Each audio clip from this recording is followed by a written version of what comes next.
speak over the basketball game next door.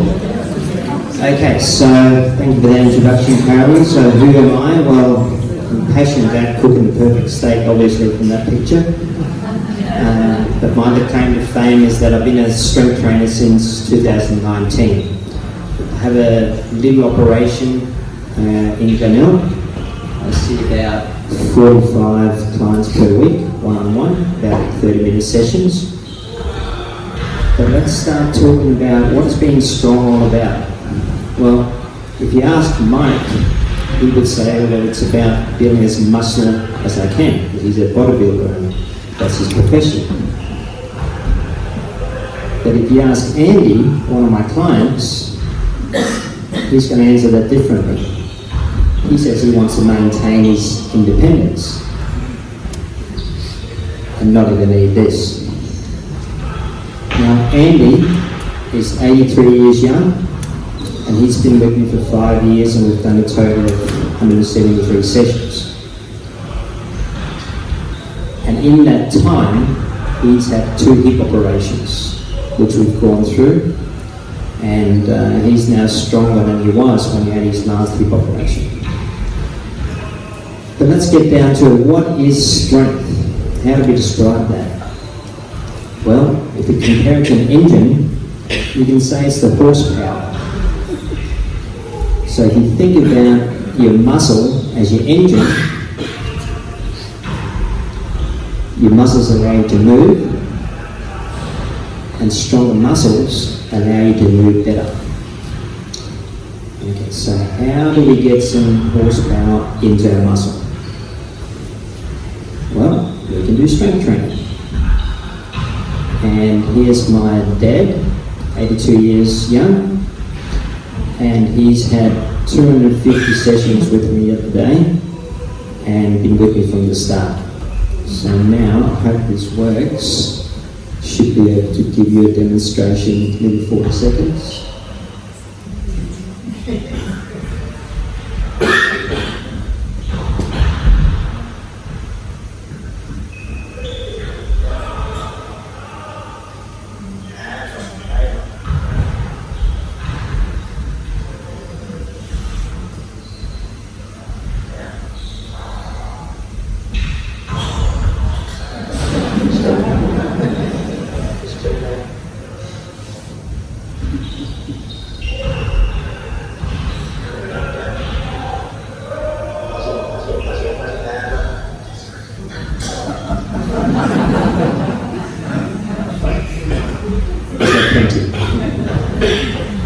Just a little taste, we're going to give you another little demonstration later on.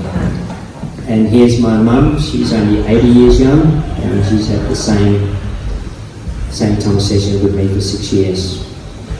So if you think you're too old for strength training, then you're not. So what's their motivation? Well, like Andy, they want to maintain their independence. And if you met them over here, you can see they've got a business to run. So that's their motivation. And thirdly, they don't get a choice because I'm their son. Now, we have a motto at my place, and I always say to clients that today will be the weakest day in your life from here on in. So how quickly can we build strength? Does it take years, months, or weeks? Okay, just ponder on that and we'll come back to that. Now I want to introduce you to my new colleagues.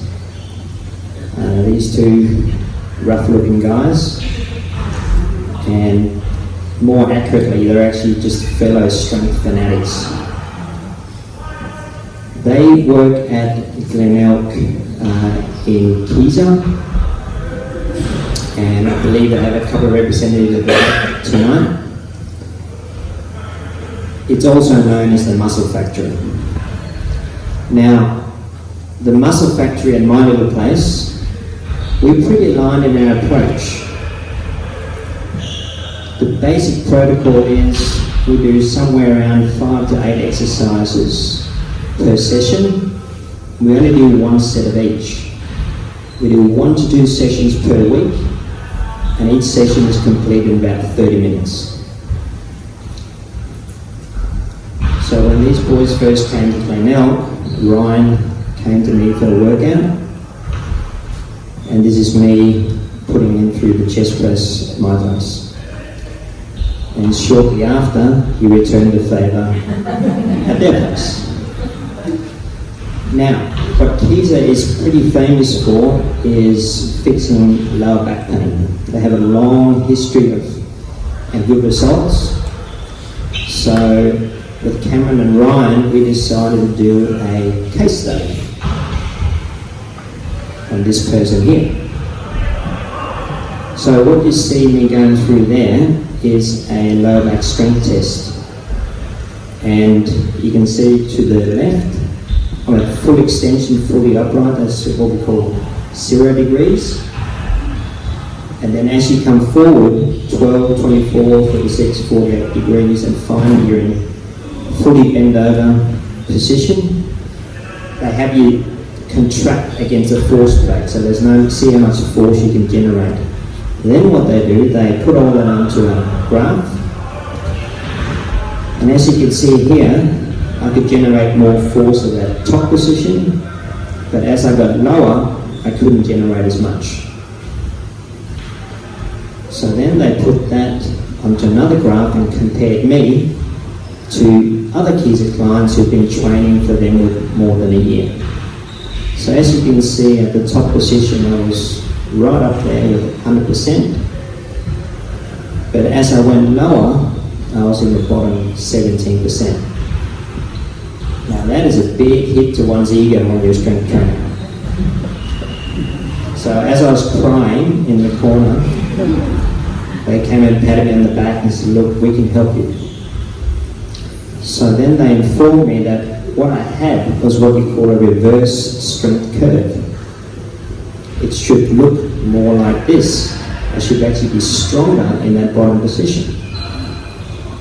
So we started my lower back strengthening. And what we did was 10 weeks total. We had about 10 to 12 sessions, one set of this particular exercise per session. So about 2 minutes, so probably about 20 to 25 minutes of training on that particular machine over 10 weeks. So we go back to my first strength test with a reverse strength curve. 10 weeks later, they retested me again, and it now looked like this. I had a normal strength curve. Then they said, we better boost your ego a bit and see how you are compared to other Kiza clients. And now I was kind of right up there with the best of them. So in 10 weeks, my back pain had improved significantly, but more importantly, my ego had been restored. So how quickly can we build strength? What's your guess from that information? Correct, weeks. So it doesn't take a lifetime to turn the boat around. Now, it's all well and good having strong lower back muscles, but you actually want strong muscles throughout your body. So if you want to train your legs and you come to my place, like Ryan here, I put him in the leg press, and that's what we can do to strengthen pretty much every muscle in your legs. When I go to the muscle factory, Ryan puts me in a similar machine. So Ryan comes to me and we want to do your chest and triceps, the back of your arms. We put you in the chest press. And when I go to him, we do a similar machine.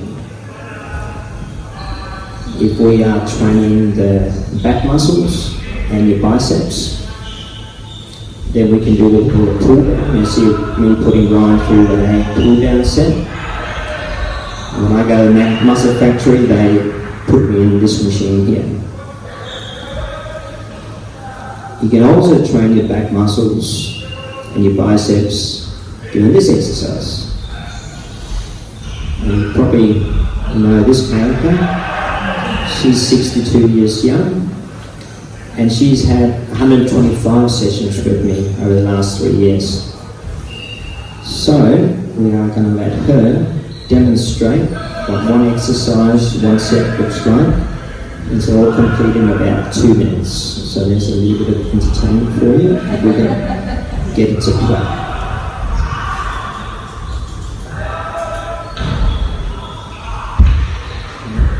Sorry, it was playing. My mistake. Sorry. It was playing now.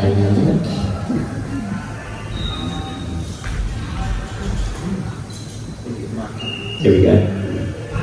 Sorry, you can't hear the sound.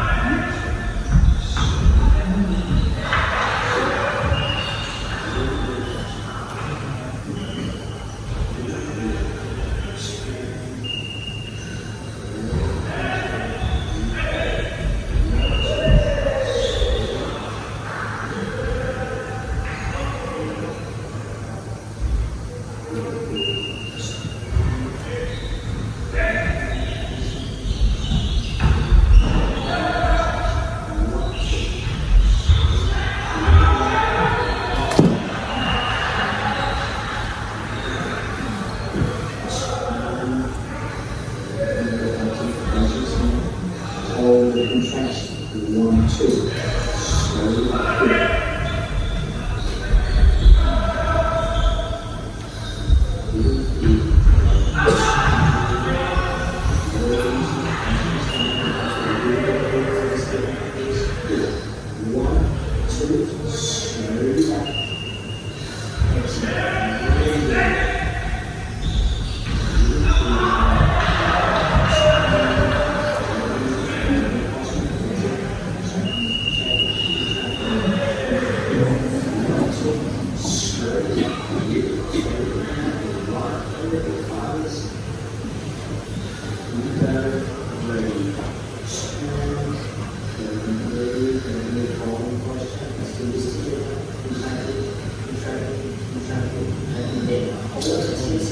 As hard as you can. 9, 8, 7, 6, 5, 4, 3, 2, 1. Slowly release the last of the work into the muscle.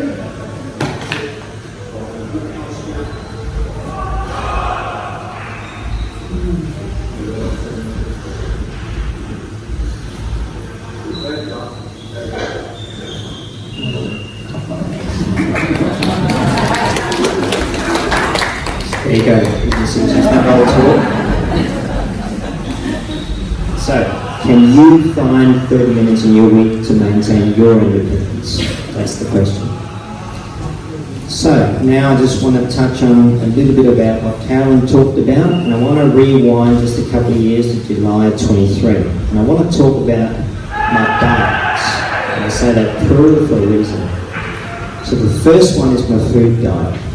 At the time, I was pretty much following the carnivore diet, which Karen talked about getting fat and protein. I was convinced that was the way to go. That's pretty much the way I eat to this day. But the second diet, my light diet. Now you might ask, what the hell is a light diet? But that's exactly what Karen talked about, getting enough sunlight for all those processes in your body and your brain. But let me just explain a little bit the background. So at the time I had 2 jobs. I was working as a track work rider and I was running my little gym. So from 4:30 till 9 in the morning, I'd be on the back of a horse at Mulberry Racetrack. Then I'd come home, and then from 10 till 6 I would train clients. Now every year you need to renew your license. Yes, you need a license to ride a horse. So I went to my new doctor. And that was all good, she did that, and also she ran some blood work, and she said, everything is fine, Olaf, great, except just a couple of things. She said, your inflammation is through the roof. Now I've had these tests over the years, pretty much every year, and they have always been normal. And this is CRP, which is a general inflammation marker in your body. she also tested me for vitamin D. And that was very low as well. So I thought, I'm inflamed, I'm vitamin D deficient, what's changed? So I started looking back and I went, well, I've been doing the same job from 4:30 till 9 in the morning for the last 5 years and nothing's changed there. At the time I've been in the carnivore diet for about 5 years, so my diet was pretty consistent. I've been doing the same exercise, the same strength training program for the last 10 years at the time. So then I put my thinking cap on and thought, well, what has changed? I thought it was all about diet and exercise, and I had those two nailed. So then I started thinking about this light thing. And instead of coming home from the track and then having been able to go to the beach, I was doing this. So I'd pretty much come home and then I'd be inside all day. I was getting very little sunlight after 9 a.m. Now I had this thought because when I was looking into diet over all those years, I remember this interview with Dr. Jack Kruse, which Carolyn might have mentioned, 13 years earlier. And this is the guy here. Some of you might know him. He's a really friendly looking dude. But he's in the interviews these days always outside, more or less naked. But I can remember from that podcast that he talked about, he was a neurosurgeon, and when he'd been in the operation period all night, he needed to get as much sunlight as the time he'd spent under those artificial lights. And then he said, you want to eat food that's grown in the same local environment you live in, so basically eat local.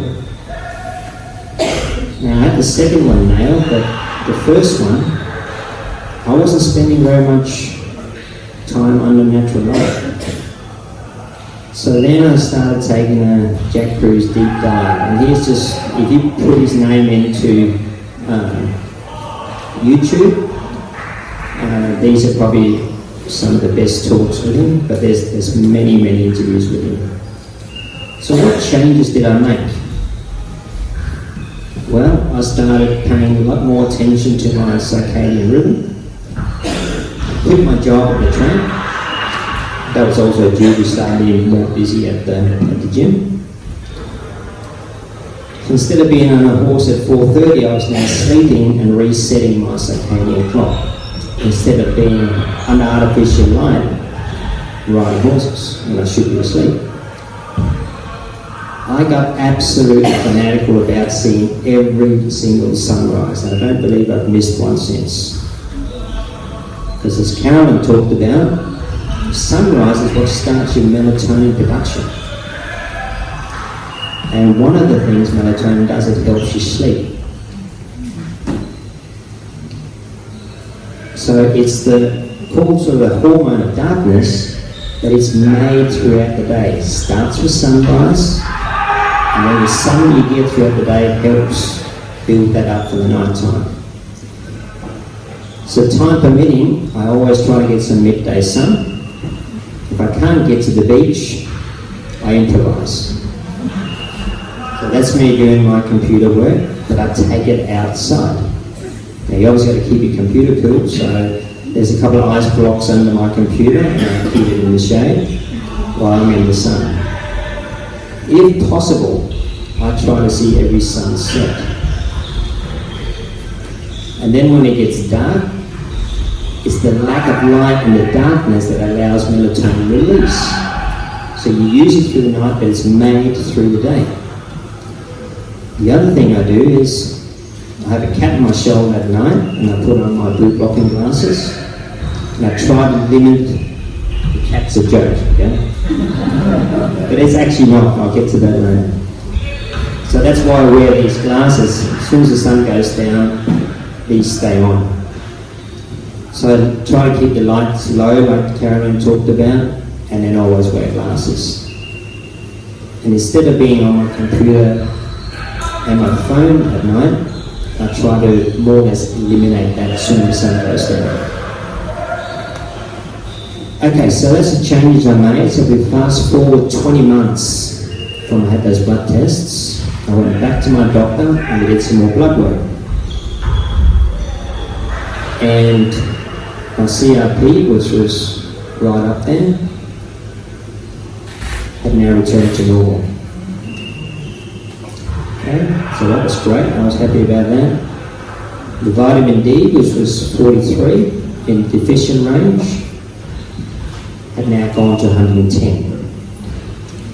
Now remember, I didn't change any other thing. My diet was the same, exercise was the same, I just changed my light diet. My vitamin D went up to normal range and inflammation went down. I did not take one medication. So light diet. This is a really good little introduction to what sunlight does inside you. If you want to check that out on YouTube, it's only 30 minutes.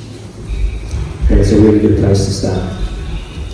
So, in summary, please start some strength training. You want to maintain independence, you don't want to end up like this. If you want to check out some of the exercises we do in my gym, I've got it on my YouTube channel, and there's a little short video each one, like the one you saw with Carol. If you're really serious about this, I really recommend you go and see these guys. They are top professionals. They have a facility in Elton, Norwood. These are just some of the guys I've met. But whatever you choose, just please start strength training and just never stop, whatever that is. Your food diet, talked about that. I eat a lot of fat and protein, but as you can see these days I'm not entirely carnivore. I do like to get some local fresh produce. I think that's peaches when they're in season. And then look after your light diet for your sleep and overall health.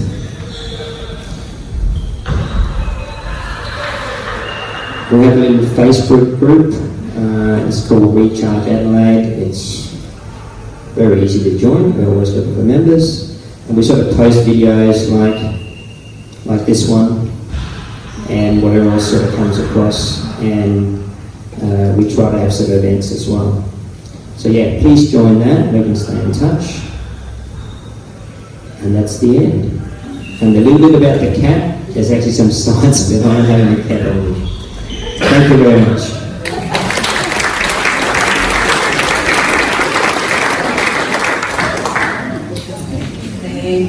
Thank you everyone. Thank you Olaf. Thank you Dr. Caroline Harris.